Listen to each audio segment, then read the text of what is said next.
मैं आज आपके सामने लेकर आई हूँ विधान परिषद। क्या होता है विधान परिषद, कितना होता है उसका कार्यकाल और उसकी शक्तियाँ, योग्यता, सब कुछ आज हम इस वीडियो में देखने वाले हैं। तो आज विधान परिषद की अगर बात करें तो विधान परिषद असलियत में वर्तमान समय में भारत में कुछ राज्यों में दो सदन जैसे विधानसभा और विधान परिषद की व्यवस्था की गई है।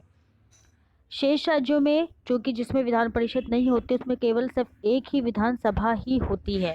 विधान परिषद की जरूरत क्यों रखी गई थी, तो इसका ये निर्णय हुआ था कि कुछ राज्यों में विधान परिषदें स्थापित की गई क्योंकि ये इसलिए उपयोगी सिद्ध हुई क्योंकि उस राज्यों में का निर्माण कर दिया गया जहाँ पे कि उनकी उपयोगिता को मतलब अनुभव किया गया, और जहाँ पे उनको लगता था कि जहाँ पे विधान परिषद की जरूरत नहीं है वहाँ पर उनको रखा नहीं गया। ये भी सोचा गया कि अनुच्छेद 169 में व्यवस्था की गई कि राज्य की विधानसभा को अधिकार दिया जाएगा कि वे अपनी इच्छा और संख्या के अनुसार उपस्थित सदस्यों के 2/3 बहुमत के अनुसार विधान परिषद का निर्माण कर भी सकता है और उसको समाप्त भी कर सकता है। तो ये है हमारी विधान परिषद कि किन राज्यों में होती है, किन राज्यों में नहीं होती है। विधान परिषद का काम क्या होता है या विधान परिषद की रचना किस प्रकार होती है, हम उसके बारे में बात करेंगे। विधान सभा राज्य के विधानमंडल का निचला अर्थात लोकप्रिय और विधान परिषद का ऊपर वाला स्थायी सदन होता है और राज्यपाल सहित दोनों सदनों को मिलाकर एक विधानमंडल भी तैयार करता है। तो विधानमंडल के दो पार्ट्स होते हैं बेसिकली। पहला होता है विधान परिषद, दूसरा होता है विधानसभा।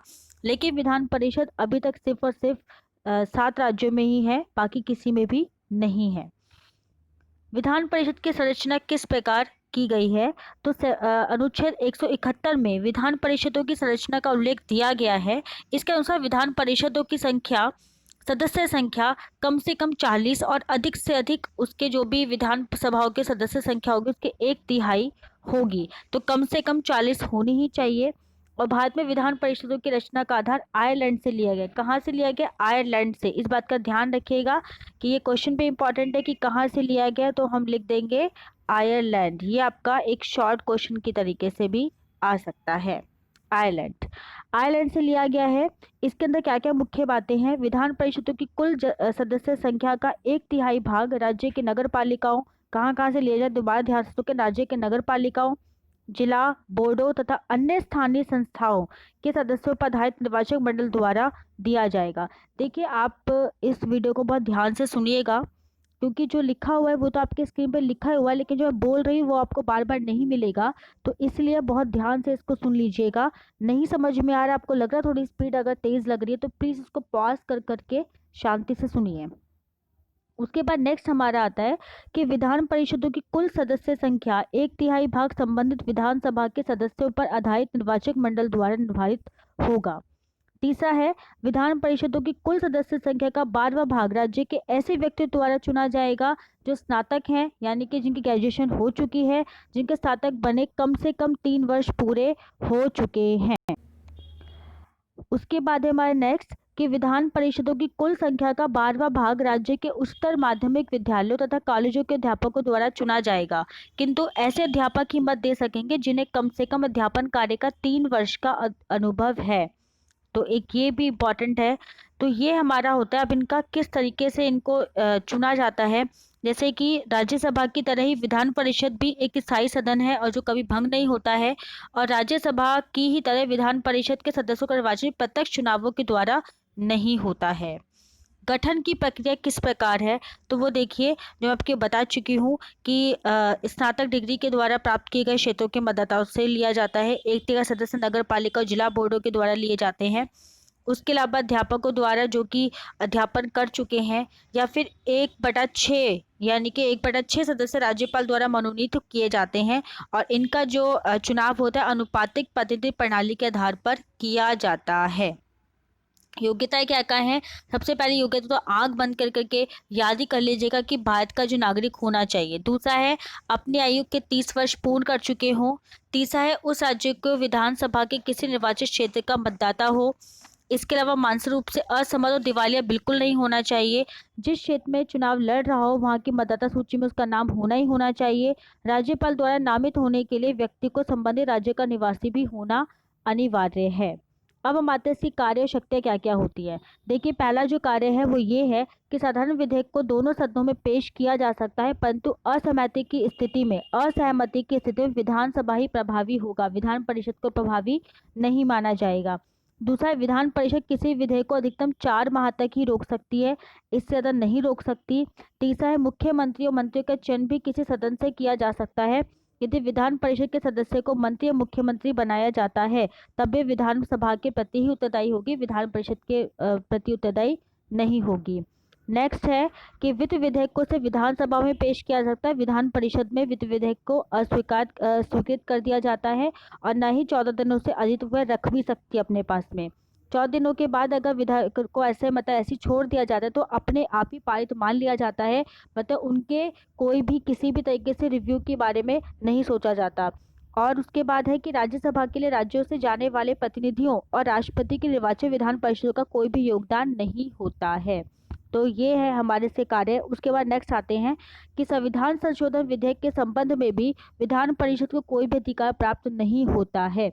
विधानसभा को विधान परिषद के सुझावों का अध्यारोहण करने का अधिकार प्राप्त होता है, पता है कि वो चाहे तो उस पर बहुत ज़्यादा अध्ययन कर सकती है, उनको मना भी कर सकती है, और चाहे तो नहीं कर सकती। तो यानी कि अगर हम देखें तो विधानसभा के पास ही ज़्यादा शक्तियाँ होती है।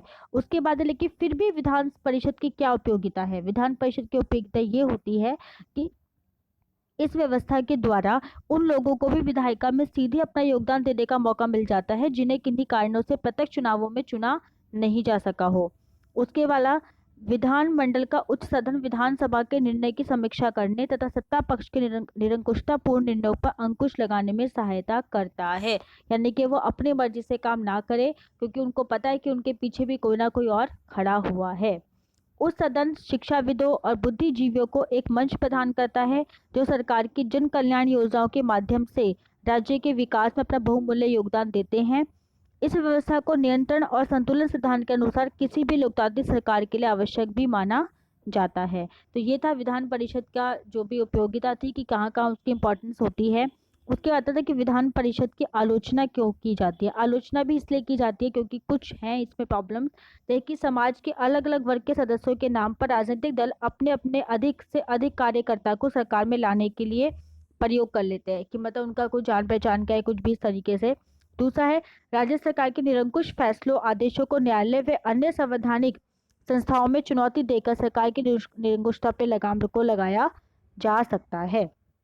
विधान परिषद की अवधि कितनी होती है?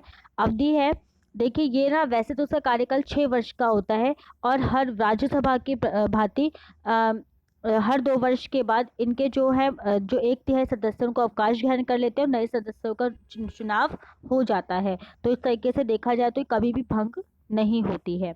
ये देखिए विधानमंडल के वो है विधानसभा और विधान परिषद। ये है 170 में विधान सभा और 169 में है 169 में विधान परिषद। और विधानसभा को निम्न सदन कहा जाता है, विधान परिषद को उच्च सदन कहा जाता है।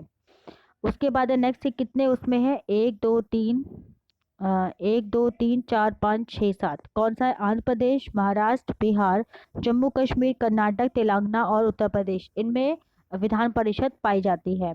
उसके बाद है राज्यपाल का जो अभिन्न विधान परिषद ये रहा, विधानसभा ये रहा, विधान परिषद 1/3 राज्य के स्थानीय स्वशासन संस्था के द्वारा निर्वाचित होते हैं, विधानसभा द्वारा निर्वाचित होते हैं, 1/12 पंजीकृत स्नातकों द्वारा निर्वाचित होते हैं, 1/12 अध्यापकों द्वारा निर्वाचित होते हैं और 1/6 राज्यपाल द्वारा मनोनीत किए जाते हैं। तो ये इनका प्रक्रिया दी हुई है, बहुत शॉर्ट में दिया गया है, इसको पढ़ लीजिएगा। तो आपको ये Vidhan Parishad I hope so कि समझ में आ गया होगा। Thank you so much.